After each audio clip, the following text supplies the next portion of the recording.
All right. Hi, everyone. My name is João Carreira, and it's my great pleasure to be here today at the tutorial on multimodality learning from videos and beyond. My talk will focus on computer perception by a type of model we have been developing at DeepMind called perceivers. So in AI and more generally in science and engineering, one thing that has worked well before was to be reductionist, meaning to break problems into as many small parts as possible, solving them all separately, then assembling their solutions.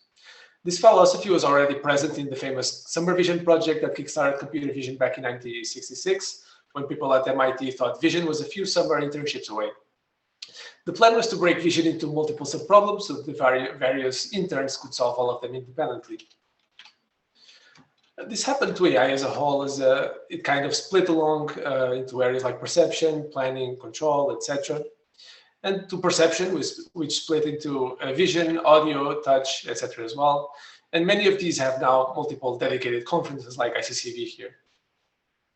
And these areas subdivide further. Vision has sub-communities dedicated to various problems like object recognition, action recognition, optical flow, 3D reconstruction, etc. There are merits to this approach, as we have made a great deal of progress and found technologies that end up transferring between problems in some cases. Overall, however, building a system by combining blocks from all of these problems may get really messy and really computationally expensive and potentially really frail really quick. So in this talk, I want to zoom out a little bit from computer vision and ask, why not try to directly build an integrated computer perception model that can deal with arbitrary inputs and outputs. The idea is that the various inputs are treated the same by the model, and it produces a set of outputs that may be required for each task or for communicating with other modules, such as a control module. So before going further, it is useful to just define what some of the core words mean, especially since this is the first talk of the tutorial. So a modality is, according to Google Dictionary, a particular mode in which something exists or is experienced or expressed. Perception is becoming aware of something through the senses.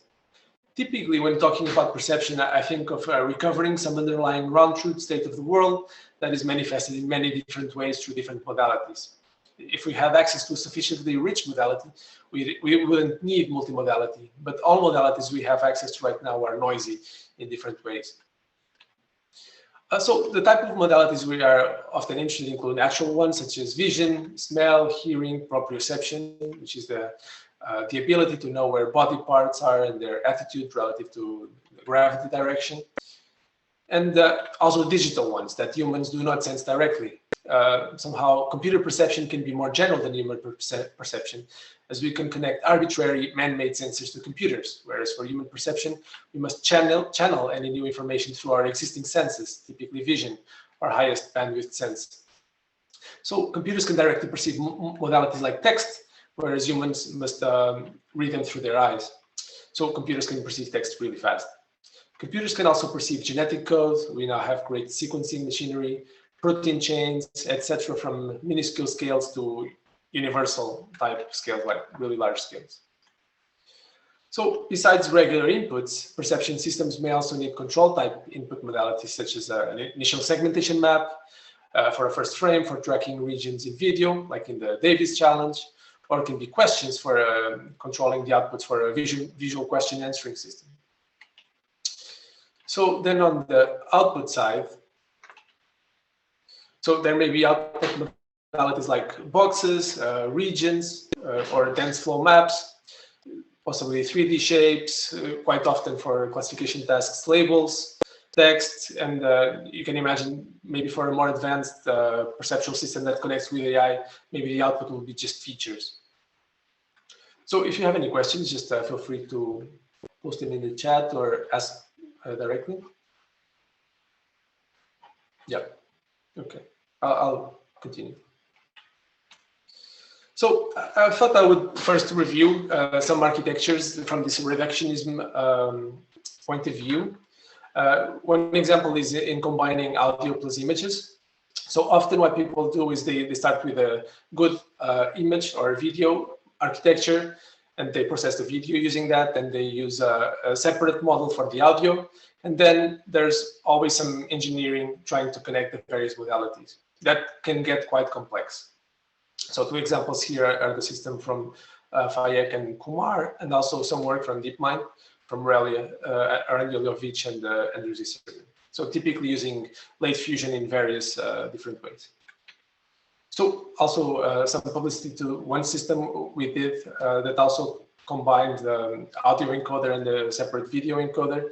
In this case, it was for using the audio as a control modality here. And the idea was that we had these videos that were merged together, like if they had some kind of reflections or efforts, basically. And then we used the audio to control which of them should be separated. So I'll show here. Get it, girl. So in this case, basically the video 2 is the query. So the audio from video 2 is the query to the model. And then the entangled video in the middle becomes disentangled, and only the video corresponding to the little girl is shown. So this is one of these reductionist type architectures that I'm talking about. So if you move from video plus audio to now LiDAR plus video, then a whole different system must be developed, and the popular one is the one shown here. So basically, there's 3 different streams, all of them convnets, and the image goes through one of them. And then there's for the point clouds that don't fit nicely into a convnet, they're like rendered into 2 different planes, one seen from the top, one seen from the bottom, or from the front, I mean. And then these go through separate convnets, and then there's also like quite a bit of machinery at the end to fuse them and to generate proposals, boxes for detection. So another example of a very ambitious system now connecting text plus images is the system from Gupta and al.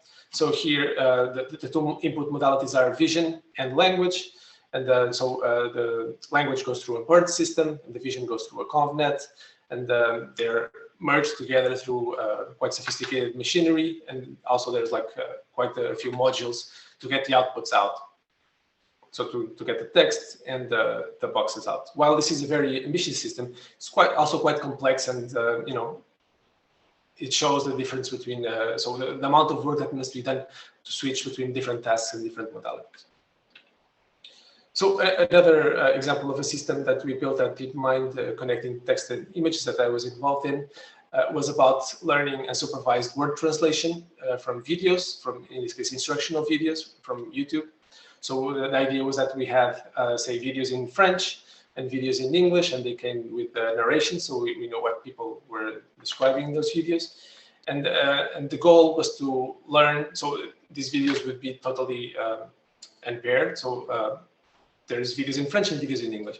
And the idea is to bring basically the words in the different languages together and discover how they map by leveraging the similarity of the content. So we used contrastive learning that tries to pull together the captions corresponding to each video, and at the same time pulling together the videos across different languages that are visually similar, and learning a joint embedding over the 2 languages, say French and English, but we also tried with Asian languages. Anyway, so this just, again, another example of the quadratic growth in building task-specific and modality-specific architectures. It grows quadratically, right? So an alternative that we have been exploring is more holistic and tries to build a single system that can deal with arbitrary input modalities and arbitrary tasks. So we don't need to engineer the core system for every combination of those. And the philosophy there is that, so reductionist systems for complex multimodal data are highly engineered and hence may be fragile and non-transferable. So they're all different, right? So you can transfer the weights easily between tasks and modalities. That the unified black box architecture that just works, that's our goal, and makes it easier to focus on high-level problems. So we don't need to all the time just do research on a new combination of modalities and tasks. And the philosophy here is also that we don't want to ignore task-specific and modality-specific information, but we want to push them out of the main model. So we want to get this into the input matrix or the query matrix. So I'll explain a little bit more what I mean with the query matrix. And so in terms of the structure of this presentation, so after this brief intro, I'm going to first discuss the original perceiver model, which focused on multimodality and could process arbitrary input modalities, but then it was restricted on the task side to just classification, so it produced just an output vector. And then I'll move on to the second part where I'll talk about the generalization of that model that can not only deal with multiple input modalities, but can also produce, solve multiple tasks or generate longer outputs. All right. Yeah, so if there's any questions now, before I start, I could answer.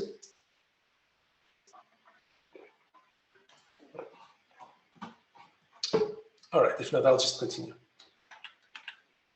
Okay, so before Can I ask a question before you go forward? Sorry. Go ahead. I'm always confused about whether we need a distinction between input and output, because the example you've shown on the language translation, for example, doesn't have that distinction. Right. So at which point would you consider the distinction between input and output, basically? Yeah, so in certain cases, like in certain multimodal cases, you're just trying to learn embeddings, right? So there isn't much of an output. So I guess it depends on what you want to do with those embeddings. If the output of the perceptual system is just an embedding, then yeah, there isn't much distinction. But if you want to localize objects or do more sophisticated outputs, then yeah, I guess there's a bit of a distinction. Do you want to elaborate more? Yeah, I'm just wondering if you think we always need that distinction depending on the task, or whether one of these two systems is actually the eventual goal. Right. Yeah, maybe there isn't much of a distinction. So you could imagine that the outputs are also inputs, and then you're just like optimizing in the output space and searching. Yeah. Yeah, that's my thinking, but I wasn't sure if you would agree. Yeah, actually, so we did experiment a little bit with something of that sort. So I'll describe it later. It may well be the case, yeah. Thanks. Okay. Right. So, okay. So perceivers build upon transformers, and so let's start why start from transformers. So one reason is that transformers are non-local and they decouple the range of interaction from network depth. So also position is a feature rather than a hard constraint, and this is useful in our setting. So it's also very TPU and GPU friendly. So that's great when we're operating on very large data sets and with TPUs at Google and so on. So the big problem with transformers is that they don't scale natively very well in terms of compute and memory with the size of the inputs. So if you have M inputs, say pixels, the complexity of the model scales quadratically with that. So that's a big problem. And the other component of transformers is MLPs, which scale linearly with the number of input points. So if you compare to ConvNet, so ConvNets are much more scalable in the number of inputs, but they have this constraint that data must be grid structured, and there's an assumption that the locality structure is down. So whereas transformers, they don't impose that, and they're more general in that sense. So you can just like feed a bag of inputs and it should work. So then there's the question, why featureize position? So in ConvNets, position is hard-coded into the architecture. But in our case, in Perceiver, we want to have that prior knowledge outside of the model, so that the model is more general. So you can have a variety of different positional features. It can be just like the position itself. It can be more sophisticated Fourier features that have shown to work very well in systems like NERV. Okay, so let's get to the crux of the problem of the fact that self-attention scales poorly. So the way it operates is that given a set of inputs, say pixels, you need to compute 3 different sets of vectors for them: the query, the key, and the value matrices. And what happens is that then you're going to compute the quadratic sized matrix in the number of inputs, say pixels. So this is quadratic, and this is not feasible if you have a lot of inputs. And then the third operation is you multiply that attention matrix by the value matrix. Again, a quadratic operation because the attention matrix is quadratic in the number of inputs. So, and obviously, if M is 50,000, such as a regular sized or even a small sized image, 2 to 4 by 2 to 4, this matrix is enormous, and we just can't do it. Okay, so our main trick in Perceiver to reduce this quadratic scaling is to introduce, so to compute the queries, not from the inputs, but from a set of learned vectors that is much smaller than the number of inputs. So instead of M, we're going to have N, where N is going to be in the range of a few hundred. Now, when you compute the attention matrix between the queries and the keys, now this is no longer be quadratic in size of the inputs, it's going to be linear in the number of inputs. And the same applies for computing the final matrix here. So now, now we have linear scaling in a very simple way, and now we have a small set of latent vectors, and we can build a very deep network on these latents that is independent of the number of inputs, unlike regular transformers where this doesn't happen.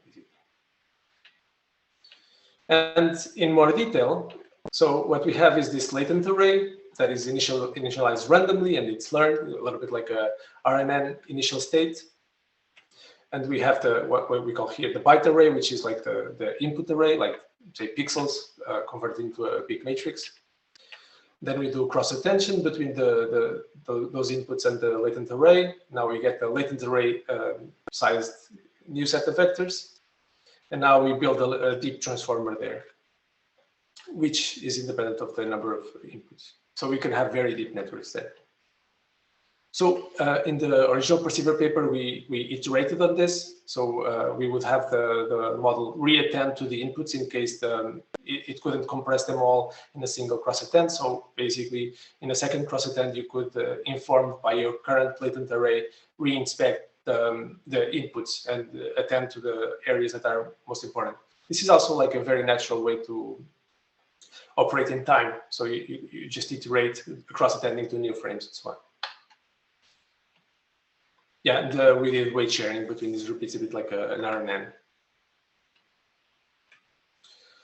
Yeah, so so this model makes minimal assumptions about spatial structure. So it's not just an image model; it can process anything that you can fit into a matrix.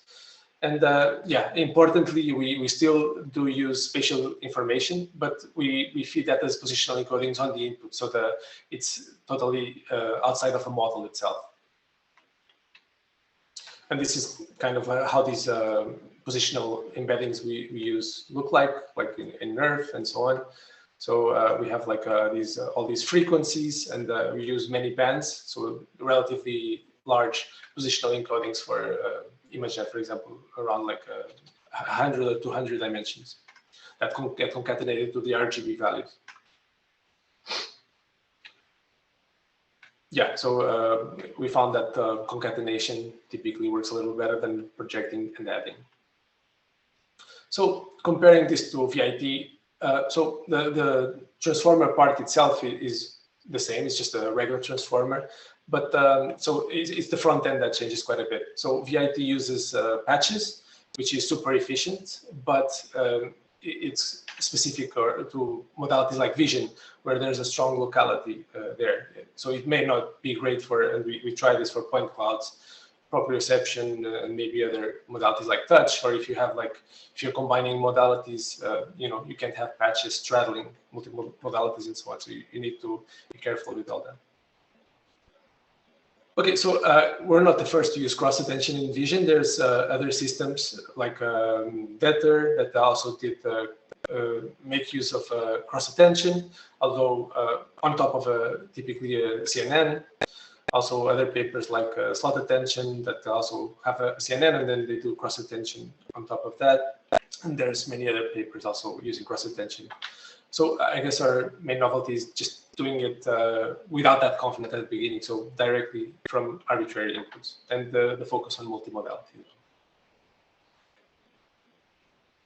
So in terms of results, so we compared with the ResNet 50 and with the VIT and with the transformer. So transformer we had to do it on a smaller image, it's just 64 by 64 pixels, as it doesn't scale beyond that. And using the 2D positional Fourier embeddings that have this positional information about, so like they use domain knowledge about the spatial structure of the image, we get similar results as the ResNet 50 and without using any patches whatsoever here. So I guess that's one of possibly the first paper doing that. And yeah, obviously, if you permute the pixels, the transformer-based models like a regular transformer or a perceiver doesn't care. It's totally equivalent. Whereas if you use patches, then like in VIT, performance drops because suddenly those patches are all permuted. And yeah, for a ResNet, it suffers quite a bit. And so even if we don't use Fourier features, so meaning that we don't use any knowledge whatsoever about spatial structure of the images, and instead we learn one positional embedding per pixel, the model still does quite decently at around 71%. So for handling multimodal data, so now we have this issue that the various modalities may have different sizes. For example, pixels may be 3-dimensional, and then we add this XYT positional embedding to become a bit bigger, but then audio may have a single dimension if it's raw audio. So what we do to form a matrix and to feed the multimodal data into the model is we pad the modalities with a modality-specific embedding to make it the same size so that we can form a matrix, and at the same time, these paddings also serve as information about which modality the samples come from. And yeah, we try the model on a perceiver model in audio set, which is one of the most common data sets for audio visual classification. And you can see that this very general model does well when just operating on audio. So you get the 38.4, which is quite competitive with previous systems, on video, and also when fusing both, so using both audio and video. So there's the question. So I'll read it. Hi, I have a question about model robustness. Does it mean perceiver model has a better capability in terms of robustness, such as blur, noise, artifacts? Yeah, that's a great question. So we received that comment before, but we have never looked into these kinds of problems. So adversarial examples, robustness, we just haven't inspected it too much. I would imagine so. Thank you. No problem. So one trick here for the audiovisual case, like using both modalities, was that it was important in training to drop so each of the modalities with some probability, because so audio in audio set dominates. So yeah, the model tends to, if you don't do this modality dropout, it tends to just ignore a little bit the images. So by dropping with some probability, say 20-30% one of the modalities, then the model is forced to also learn the other one. Yeah, and so the beauty about this is that it's exactly the same model as used in ImageNet, but now we just feed it a different type of data and with the specific, in this case, multimodal positional encodings. So, but the core of the model is the same. So it's just replacing the data. So it's great because reducing the amount of engineering one must do. You just have this model that is off the shelf. You just use it for your particular modalities. Okay, yeah, so that's it about like the original perceiver model. Now I'm going to switch to perceiver IO, which is a generalization. Yeah, if you have any more questions now, it's a good time about the original perceiver.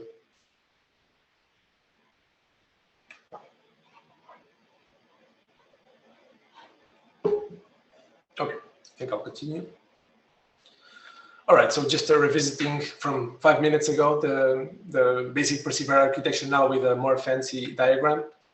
So you have this input array, you have this latent array, there's this cross attention to generate this latent space that is independent of the number of inputs.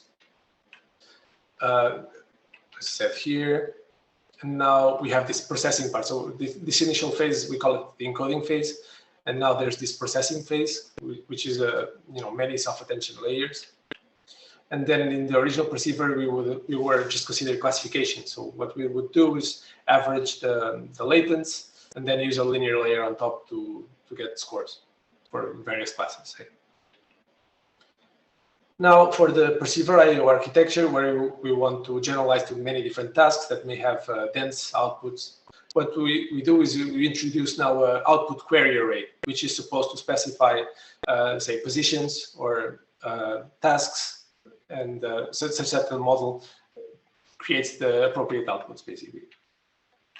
And the way we do this is we have basically an inverted version of the encoder, so a cross attention now from the latent array to the output query array, and then we get this output matrix that is the same size as the output query array.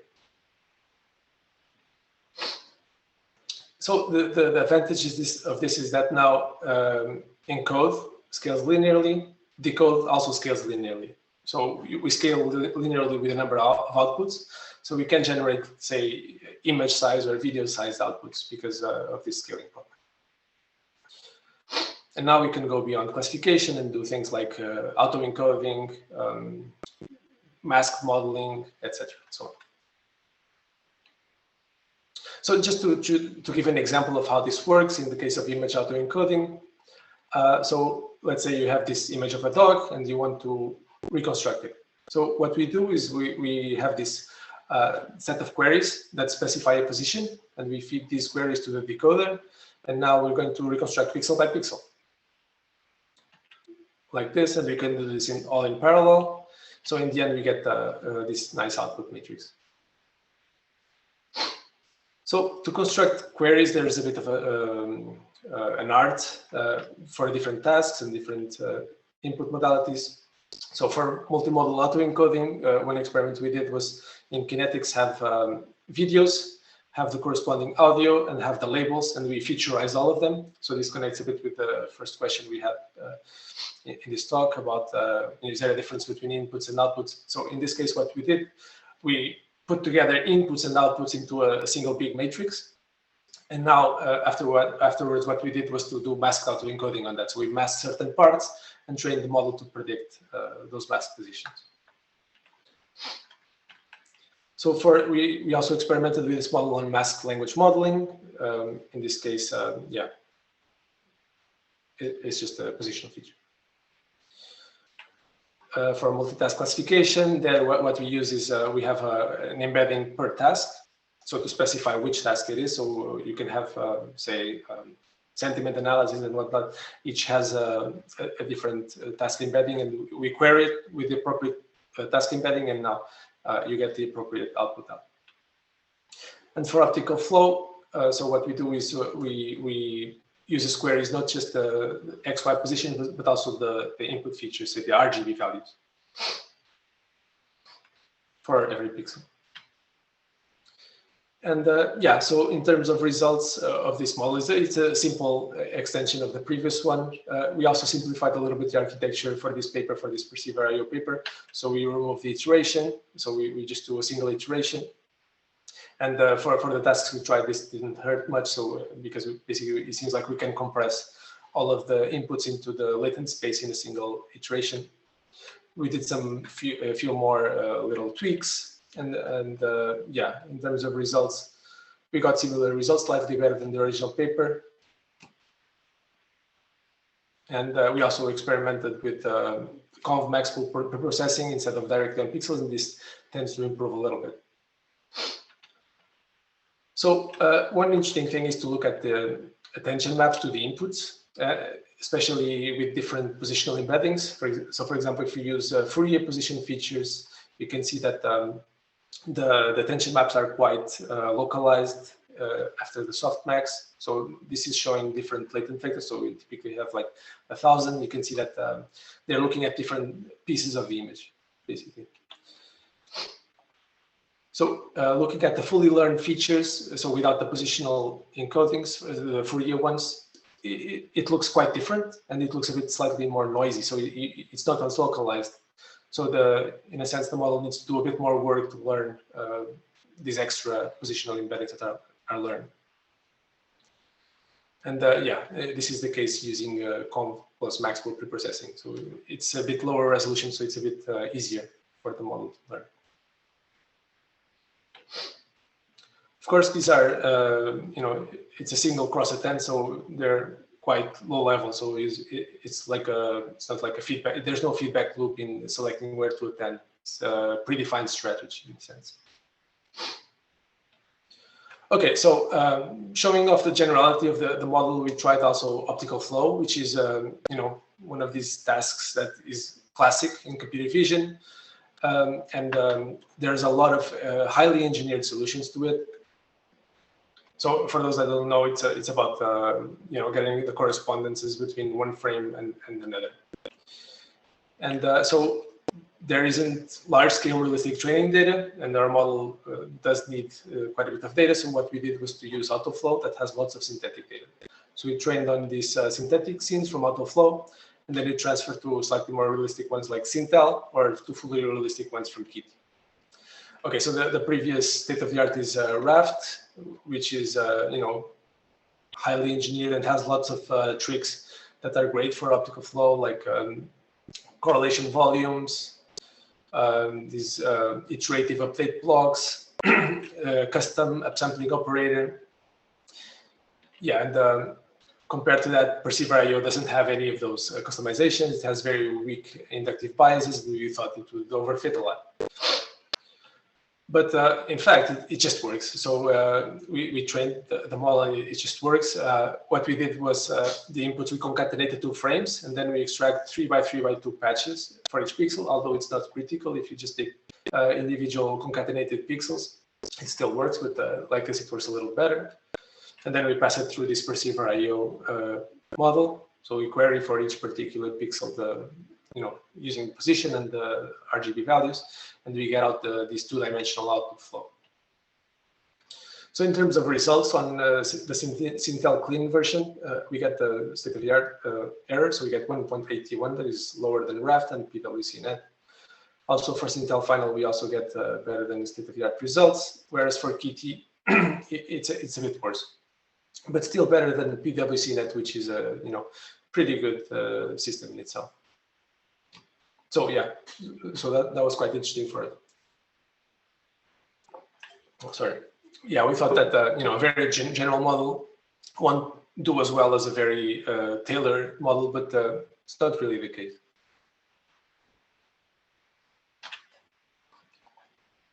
Yeah, so some results on real world scenes. So they look pretty sharp. So another case, so we don't have an evaluation for this because there is no ground truth flow for these scenes, but they look pretty good for us. Yeah, so in detail here. So these are relatively high resolution videos, I think 500 by 500 or so. You can see the tiny little drops, whatever, like feathers or whatever, it's coming out of the birds, but you can see them in the flow map. So going back to that experiment I mentioned before about multimodal masked autoencoding. So we have these matrices that have all the pixels in a video, all the audio in a video, and also the label. So a single vector concatenated into that huge matrix. And so what we did was we masked these subsets of the inputs randomly, subsets of audio, subsets of video, and sometimes the label, which is a single vector. We try to predict those masked elements from the rest. One thing that we noticed there is that the output space is really large. So there's like for a 16-frame video, there's like more than 2 million outputs in our setting. So what we did was basically, since we can do this all in parallel, we just iterated. We did like a subset that fits in memory, and we compute for another subset, and so on. It's a bit slow, but at least it fits in memory.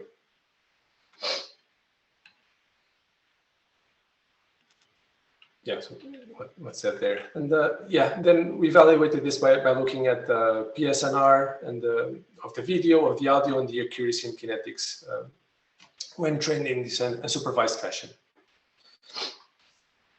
And yeah, I thought I had some visualization, but yeah, it doesn't look perfect, the videos and the audio, but you can understand what the people are saying in the audio, and you can see what the videos are showing decently. So it's not like state-of-the-art encoding, but it's not bad. And so I guess one issue is this type of implicit decoding we do. You know, it's not very developed yet, and I think as people work on this type of implicit decoding, techniques will get better, and we can incorporate this into the model. So just a little update on the audio set when using this additional decoder compared to the original perceiver. It's not a huge difference, but it improves a little bit from 44.2 on audio plus video to 44.9. And there's also like an interesting paper now in this area from Nagrani and al. That yeah, uses similar ideas, but it isolates the fusion part, the multimodal fusion, into a subset of the latent vectors in the model, and that way they can also use pre-trained weights for the video only and audio only part, and they get much better results than what we do here. So finally, I'll just go quickly over text. We also did some experiments on text, and one of the things we did there was to do directly from raw text, so from bytes without tokenization. Tokenization is a technique people use to make the text a bit smaller. So you group together using some heuristic the characters, and then you know you got like 4 times shorter sequence, so you can fit that through a transformer. So what we did was to remove tokenization and just use that perceiver I/O model we use for optical flow, but on text bytes now. And yeah, there's some benefits to removing tokenizers. So our tokenizers sometimes are bad for rare words. They're brittle to subtle perturbations. They don't transfer well across languages, like you know Asian symbols to English and so on. And yeah, sometimes they lead to bugs as well. And we first trained the perceiver I/O model using masked language modeling. The way it works is given a masked word, we query every little character using a positional query. And then we fine-tune the resulting system on, you know, glue, say. And yeah, we have also this embedding for tasks. At that point, we yeah, we feed one little query for each task, and it produces logits. And yeah, the take-home message is that even from bytes, we can train much deeper models, and that way than using like a regular transformer model, and that way we can get at least as good performances using standard transformers. Yeah, so you can also see the attention map similar to the ImageNet case, and you see that the model developed some strategies to attend to the text. Some of the latents have a local attention structure, others are more periodic, while others look for syntactic elements. And yeah, so I think I only have 1 more minute, so I'll go straight to the summary, and hopefully there's still time for a question. So the summary of the talk is that, yeah, we're thinking that maybe it's time to abstract away the details of individual modalities and tasks and build more general computer perception models, such that we can move away a little bit from architecture engineering and think about all those really interesting problems we have in vision and perception. And yeah, perceivers are one potential starting point for building such models. They scale linearly in the number of inputs, which is quite important for generality, and work as a drop-in replacement for transformers. It's probably the first model to perform comparably to ResNets without any 2D convolution whatsoever, and even without any information about space. Yeah, and I guess one of the strong points of this architecture is that it's a unified model for modeling multiple modalities of different sizes and scales.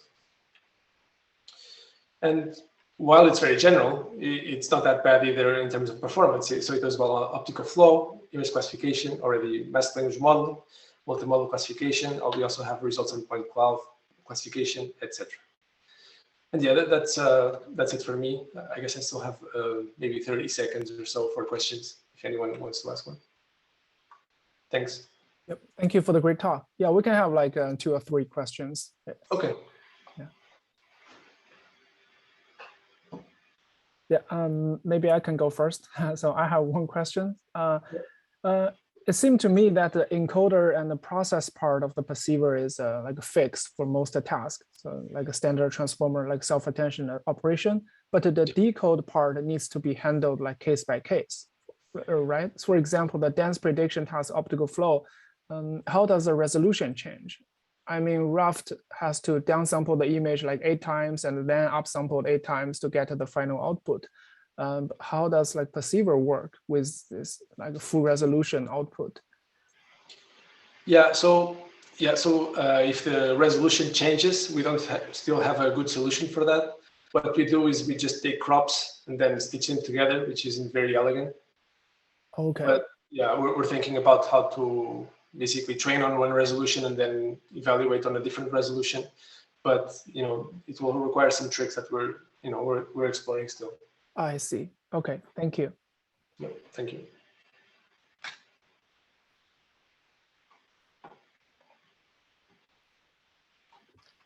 I have another slightly, again, philosophical question.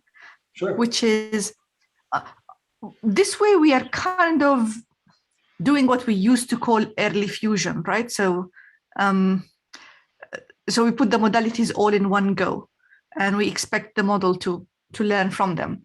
So why do you think now this is working again much better when we, at a later point in time, we said early fusion isn't really great? Do you think the trick is purely the modality and the position encoding and the style of input, or the architecture? Why are we changing course, basically? So when you say that before we were doing early fusion, I think it wasn't this early. I mean, there must have been at least like a few layers of convolution. But yeah, maybe that's what a problem. Like you were putting together grids that not all of them necessarily have really grid structure. I guess you think about audio, for example. I mean, in audio, you have this spectrogram, and then you have this grid of the spectrogram that you're concatenating with the spatial grid from the images. Maybe that wasn't great. I don't know. And maybe we used to also expect that modalities are not always going to be present in testing. So how do you think perceiver or perceiver I/O can deal with missing modalities, or so when we actually have to generalize to not the presence of all these possible modalities? Yeah, that's a great question. So one possibility, so we haven't explored this much, but one possibility is to do this kind of modality dropout that I was mentioning before. So you train with some of the modalities missing, then the model should be robust to that. Another possibility, for example, this bottleneck paper I mentioned just now, is to force some separation of the features. So some features are audio specific, some are video specific, and some are fused.